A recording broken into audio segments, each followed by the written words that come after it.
Hello, what's poppin', ladies and gentlemen? Welcome back to another video. It has been a while. I did want to make a small little apology about that. I've been trying out different things, just taking the channel into different directions, and I felt like I was way too vague before in terms of what kind of message I was putting out there on the channel. I started out this channel like I did everything else, just as fun. It's a creative piece of work. I like to talk, so this is like a great outlet for me to just practice talking, practice public speaking, and I love it. When I really get into the flow of speaking, I feel this sense of invigoration and this sense of just feeling alive, man. It's like I'm meant to do it.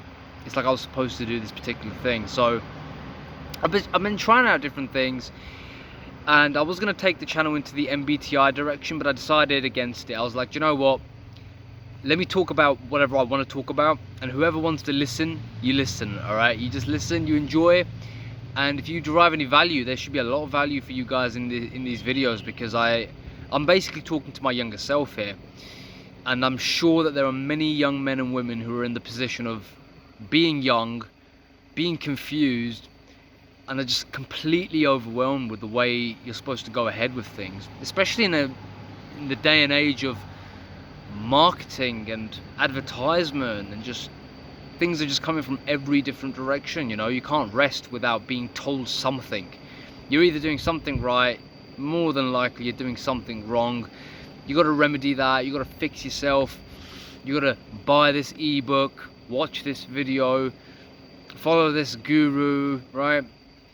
There's just so much trash out there nowadays, and it can be so hard to find a single direction to move in and to make progress towards that aim. It's so difficult.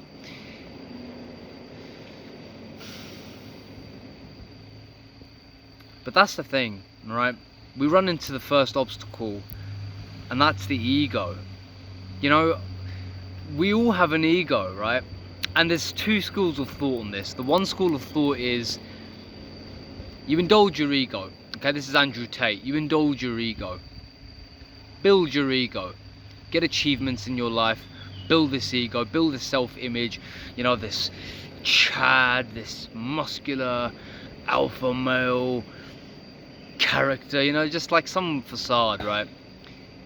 And you can do that. But I'm going to tell you what, man. The foundations of that structure are going to be very, very shaky. Honestly, for me, the only solid foundation that exists on this spiritual or earthly plane, whatever you want to talk about, we're here at the end of the day, and we need a spiritual purpose. We need to have something inwardly guiding us towards whatever it is that is our highest ambition. And if we don't have that, we're very upset in this life. You'll be very depressed. You'll have no meaning, right? So the ego is one of those things that you can definitely develop, and it can give you some structure, it can give you something to stand on, and it might have the appearance of something solid for you to feel good about yourself, and it can definitely take away the anxiety that comes with being an open to experience kind of person, because there's just so much happening all the time.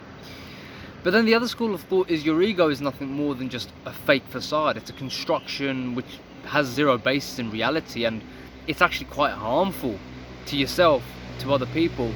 It's harmful to society, and it doesn't help construct anything useful. All right, and there's so many different ways you can look at that, but I want to say the ego is one of the worst things you can definitely have, and I'll tell you why. Because you are always right. When you have an ego, you're always right, unless you're a master at understanding what an ego is, and you know exactly like how to construct a particular ego. Let's say you want to be some boxer, you want to be a master boxer, so you construct the ego of a master boxer. Yeah, I'm a boxer, I'm meant to be a boxer, I'm destined to be a great boxer, this is what I'm meant to do, this is my purpose, this is my life, blah blah blah.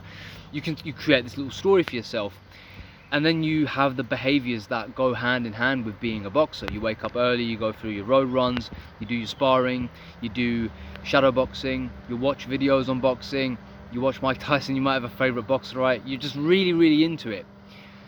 A lot of boxers One that comes to mind, George Foreman.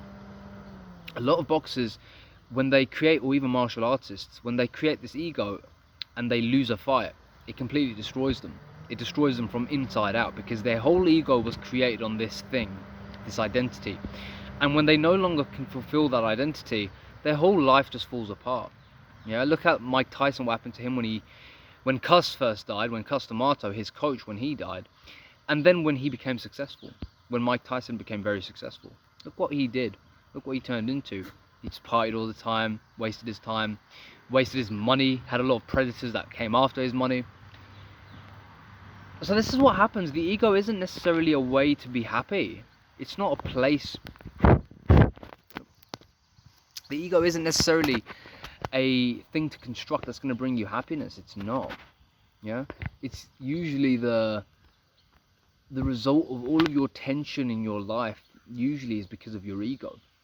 You know, I used to have and I still do. I say used to, man. I struggle with my ego every day, because my ego loves to start to think that it's self-important, it's self-righteous, and it's right, it's correct, it's morally right, and it deserves this entitled, self-entitled, self-absorbed, self-important kind of treatment from people, which is utterly unrealistic. And it has very unrealistic expectations for people as well, to behave in certain ways that I'm happy, right? It's utterly flawed. And the only way I could ever get to this understanding was by looking at myself, like being real with myself, and coming to the conclusion that, you know what, this ego isn't helping me. It's actually very, very self-destructive, and destructive to my relationships to other people as well. So that's got to change. Yeah, you know, God in the Bible, I'm not a religious person, well, I'm not necessarily a Christian, but in the Bible, God says on many, many occasions that you should be good to others, that you should always be in service to other people and do the Lord's work, which is ultimately promoting good, harmonious and supportive and like communal values that are good for the community, man. We don't have that anymore. It's gone. We don't have communities anymore. We don't have any kind of thing that we're serving that's beyond ourselves, that's beyond our own noses. We're very selfish and we're very egoistic. And egoism, I think, is my enemy, because it's definitely destroyed me from inside out with my experience with egoism. And I honestly think that it's destroying society as well. I mean, think about it. Think about why we have all the problems in our society. It's because we're so focused on ourselves. We're completely self-absorbed. I mean, even when I'm making this video, yeah, I'm still like thinking about, you know, is my hat on right? Is my face looking good? You know, it's just fucking self-absorbed bullshit, and it doesn't help anyone. I mean, this is narcissism, like unbelievable narcissism. Because again, when we don't have any solid meaning that we're pursuing in life, we have to go to the empty thing. We have to go for something, some kind of structure, and the ego provides that structure. But the big task for us human beings is to let go of the ego, find something meaningful to work towards, and let that be where our courage and our strength and our power comes from.